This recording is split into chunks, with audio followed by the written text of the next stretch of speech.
मैं कानूड़ा तोरी गोवालन, मैं कानूड़ा तोरी गोवालन। गाय भरोसे गोधन बांधो जी,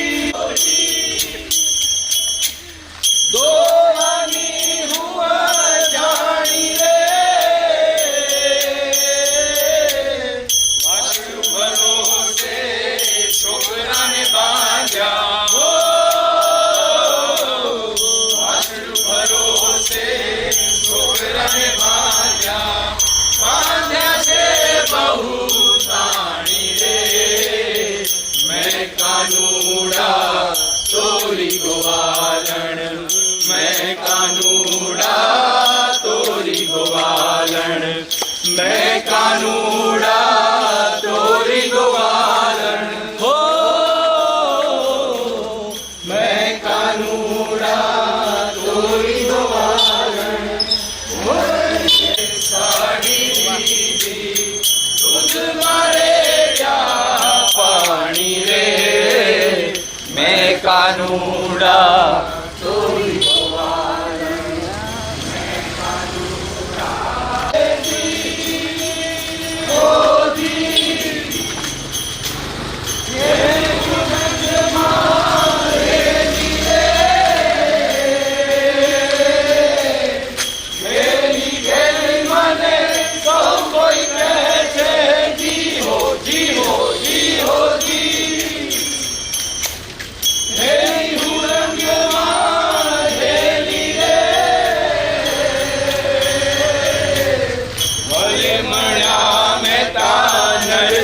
स्वामी ओ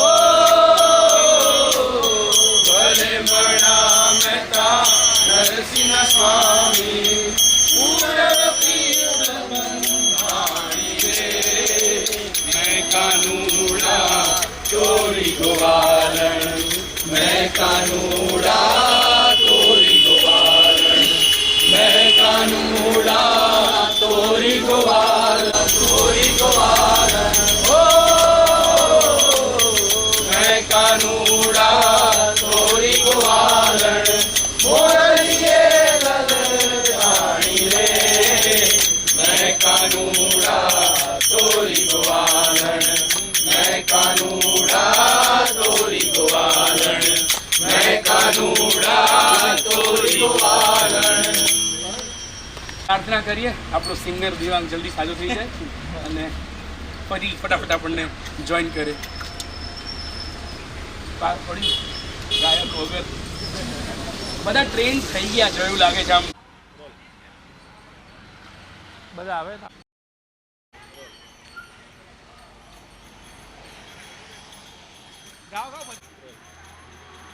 21મી સદીમાં ક્યાંક ને ક્યાંક આજે પ્રભાત ફેરી છે તે ભૂલાઈ રહી છે, ત્યારે અમદાવાદના એક યુવા મંડળ છે તેમના દ્વારા પ્રભાત ફેરી જે છે તે કરવામાં આવી રહી છે। ખાસ કરીને વાત કરવામાં આવે તો પ્રભાત ફેરી જે છે તે ખાસ કરીને ગામડાઓમાં થતી હોય છે, અથવા તો હવે શહેરમાં પણ આ જે પ્રભાત ફેરી પહેલાં કરવામાં આવતી હતી તે ભૂલાઈ રહી છે। પ્રભાત ફેરી એ ગુજરાતી સંસ્કૃતિમાં એક લોકપ્રિય પરંપરા છે, જેમાં લોકો સવારે વહેલા ઉઠીને સમૂહમાં ગીતો ગાતા હોય છે, ભજન કરતા હોય છે, અને ખાસ કરીને લોકોને કહી શકાય કે ઢોલ નગારા મંજીરા સાથે આ ગીતો જે છે તે ગાવામાં આવતા હોય છે।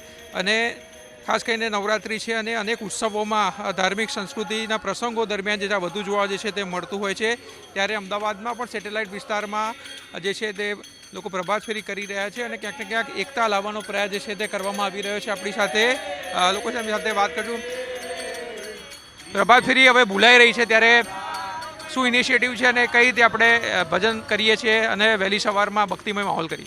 શો આ એક બધા જ યંગસ્ટર જે છે અને આ પ્રભાત ફેરી એવું કહેવાય છે કે આપણે ગામડાઓમાં ચાલતી પરંપરા હતી કે જેના દ્વારા પહેલાંના સમયમાં તો એવું હતું કે જે ગામડાના લોકો હોય એ ત્યારે જાય અને પ્રભાતિયા ગાતા હોય, અને કારણે જ કે આપણી અંદરની જે પણ સુપ્ત શક્તિઓ છે, પહેલાં તો સૌથી વાત એ કે પ્રભાત ફેરીનું એક કારણ એ કે સૌથી વહેલા ઉઠીએ પ્રભુ ભજન કરી, અને પ્રભાતિયા એ ખાલી પ્રભુ ભજન નથી પણ એની સાથે સાથે આપણા રૂટીન જે જીવન છે એમાં પણ ઘણી બધી આપણને શિખામણ આપે છે, અને એના વિશેનો જ એક પ્રયત્ન અમે કરી રહ્યા છીએ કે બધા લોકો જાગે અને જે આપણી પરંપરા છે એટલે ગામડાઓમાં તો અમે નાનપણથી આ કરતા જ આવ્યા છીએ, પણ હવે વિચારું કે આપણે અમદાવાદ શહેર છે અને આની પહેલાં પણ અમે અમદાવાદ ઓલ્ડ સિટી છે એમાં કરી છે, પણ આજે આ વખતે વિચાર કર્યો કે આ મેઇન સિટી જે છે એમાં પણ કરીએ, અને એમાં પણ ઘણા બધા લોકો એવા હશે કે જે સાંભળ્યું હશે અને સાંભળીને મંત્રમુગ્ધ થતા હશે. તો બસ આ એક પ્રયત્ન કે બધા લોકો જોડાય અને બધા જ લોકો આ પ્રભાત ફેરીની જે આપણી સંસ્કૃતિ છે એને ફરીથી માણતા થાય.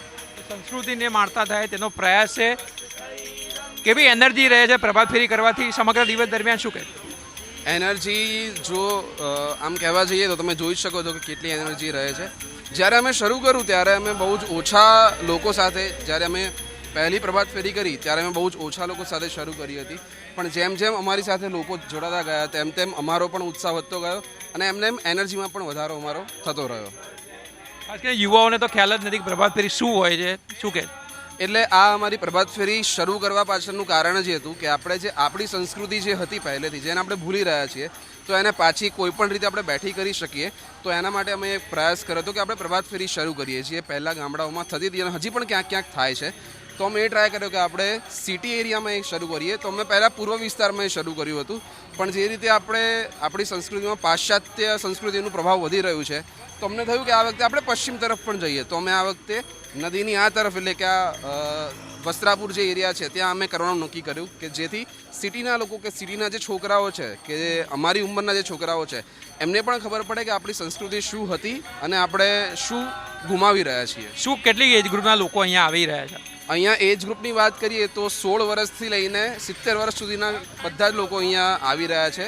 શરૂઆતમાં પહેલી પ્રભાત ફેરીમાં લોકો ઓછા હતા, પણ જેમ જેમ લોકોને ખબર પડતી ગઈ કે આવું એક કામ તુલસીપત્ર આર્ટ ફાઉન્ડેશન કરી રહ્યું છે, તો એમને એમ લોકોમાં પણ વધારો થતો રહ્યો.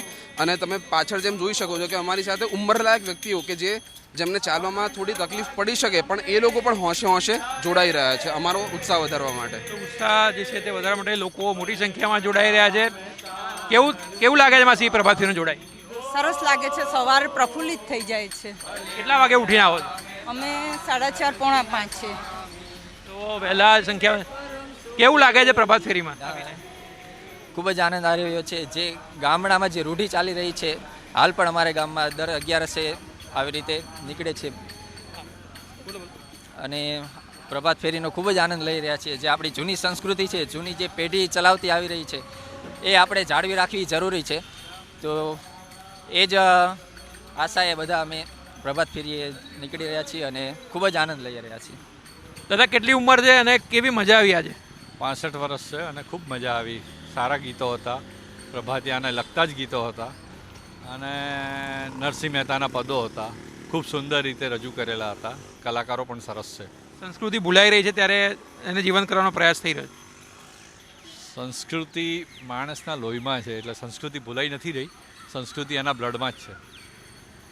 તો આ પ્રભાત ફેરીમાં જે છે તે સામેલ થયેલા અમદાવાદીઓ જે મોટી સંખ્યામાં જે છે તે અહીંયા પહોંચ્યા છે અને ખાસ કરીને ગામડાઓમાં જે સંસ્કૃતિ હતી હવે શહેરોમાં પણ થતી હતી, પણ હવે ધીરે ધીરે ભૂલાઈ રહી છે, ત્યારે તેને પણ જીવન કરવાનો પ્રયાસ જે છે તે કરાઈ રહ્યો છે.